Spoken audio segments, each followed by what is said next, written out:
আবহাওয়ার খবর জানতে চলে যাচ্ছি সহকর্মী ফারিহা সাজদিনের কাছে। ফারিহা, আজকের আবহাওয়া নিয়ে আপনার কাছে কি তথ্য রয়েছে, জানাবেন বিস্তারিত। লিলি বিউটি সোপ, যার অ্যান্টি এজিং গুণ তারুণ্য ধরে রেখে ত্বককে করে উজ্জ্বল। তারুণ্যময় উজ্জ্বল ত্বকের জন্য রিমার্ক।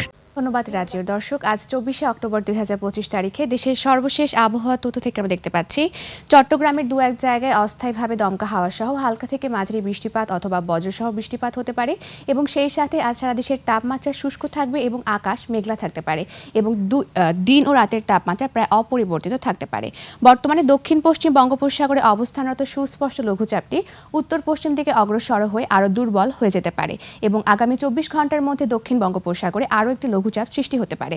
বর্তমানে বিশেষ কিছু অঞ্চলের তাপমাত্রা যদি আমরা দেখে থাকি তাহলে সিলেটে রয়েছে 26 ডিগ্রি সেলসিয়াস, ঢাকায় রয়েছে 29 ডিগ্রি সেলসিয়াস, কুমিল্লায় রয়েছে 27 ডিগ্রি সেলসিয়াস এবং বরিশালে রয়েছে 28 ডিগ্রি সেলসিয়াস। গতকাল সর্বনিম্ন তাপমাত্রা রেকর্ড করা হয়েছে তেঁতুলিয়াতে, যা 20.8 ডিগ্রি সেলসিয়াস এবং সর্বোচ্চ তাপমাত্রা ফেনীতে, যা 36 ডিগ্রি সেলসিয়াস। গত 24 ঘন্টায় রাজধানী ঢাকায় সর্বোচ্চ তাপমাত্রা ছিল 35 ডিগ্রি সেলসিয়াস এবং সর্বনিম্ন তাপমাত্রা 25.8 ডিগ্রি সেলসিয়াস। আজ ঢাকার আকাশ আংশিক মেঘলা থাকতে পারে এবং দিন ও রাতের তাপমাত্রা প্রায় অপরিবর্তিত থাকতে পারে এবং আজ ঢাকায় সূর্যাস্ত হবে সন্ধ্যা 5:25। দর্শক, এই ছিল আমাদের আজকের আবহাওয়ার তথ্য। ফিরে যাচ্ছি রাজিউরের কাছে। রাজিউর। ফারিহা, আপনাকে ধন্যবাদ।